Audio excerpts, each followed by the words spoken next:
জনপ্রিয় ক্রিকেট বিশ্লেষক ও ধারাভাষ্যকার সৈয়দ আবিদ হোসেন সামির উপস্থাপনায় যমুনা টিভির স্পোর্টস লাইভ শোটি যেন এক অন্যরকম প্রাণ ফিরে পায় যখন সেখানে হাজির হন আলোচিত দুই টুইন রোনান সুলিভান ও ডেকলান সুলিভান।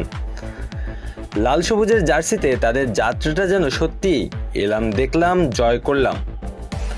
অভিষিক্ত টুর্নামেন্টেই শিরোপা জয় করে তারা ইতিমধ্যেই জায়গা করে নিয়েছে সমর্থকদের হৃদয়ে। সদ্য সমাপ্ত সাফ অনূর্ধ্ব-20 চ্যাম্পিয়নশিপ এখন বাংলাদেশের ঘরেই, আর সেই জয়ের গল্প নিয়েই এই বিশেষ আয়োজন। অনুষ্ঠানের শুরুতেই হালকা মজার ছলে উপস্থাপক জানতে চান আসলে কে বড় টুইন, রোনান নাকি ডেকলান। ডেকলান আত্মবিশ্বাসের সঙ্গে জানান তিনিই বড়, কারণ তিনি 2 মিনিট আগে জন্মেছেন এবং পৃথিবীর মুখ তিনিই আগে দেখেছেন। তবে এই যুক্তি একেবারেই মানতে নারাজ রোনান। তার মতে উচ্চতায় যেহেতু তিনি লম্বা, তাই তিনিই আসলে বড়। এমন খুনসুটি আর হাসি ঠাট্টার মধ্য দিয়েই জমে ওঠে অনুষ্ঠানের শুরু। এরপর আলোচনায় যোগ দেন বাফুফের ভাইস প্রেসিডেন্ট ফাহাদ করিম। তিনি টুর্নামেন্ট জুড়ে দুই ভাইয়ের পারফরমেন্সের প্রশংসা করেন।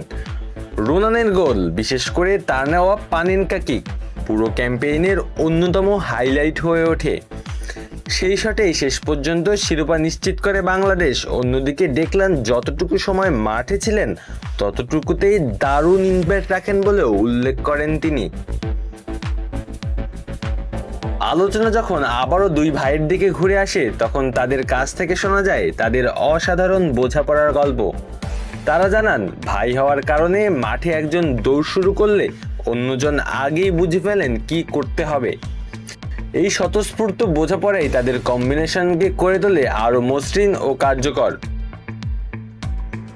রোনানের সেই দারুণ পানেনকা শট নিয়েও কথা হয় অনুষ্ঠানে। টাইব্রেকারের শেষ শটটি ছিল তার পায়ে, যেখানে গোল করলে জয় নিশ্চিত।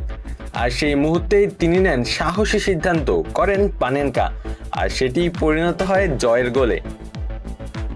এই শটের অনুপ্রেরণা হিসেবে তিনি উল্লেখ করেন হামজা দেওয়ান চৌধুরীর নাম, যিনি গত বছর নভেম্বরে নেপালের বিপক্ষে একই ধরনের শটে গোল করেছিলেন। ডেকলানও জানান ভাইয়ের ওপর তার পূর্ণ বিশ্বাস ছিল। তিনি জানতেন রোনান শেষ পর্যন্ত গোল করবেই। ফাহাদ করিম নিজের অভিজ্ঞতাও শেয়ার করেন। তিনি জানান ম্যাচের 70 মিনিট পর্যন্ত দেখার পর তাকে প্লেনে উঠতে হয়। পরে আকাশে বসেই 4G চালু করে ইউটিউবে দেখেন ম্যাচ এবং দেখেন স্কোর 3-3 সমতায় টাইব্রেকারে গড়িয়েছে। তখন ভারতের একটি পেনাল্টি মিসের পর তিনি উল্লাসে ফেটে পড়েন। আর যখন রোনান শট নিতে এগিয়ে আসেন তখন থেকেই তার বিশ্বাস ছিল গোল হবেই। শেষ পর্যন্ত সত্যিই সেটাই হয়, আর বাংলাদেশ পায় কাঙ্ক্ষিত জয়।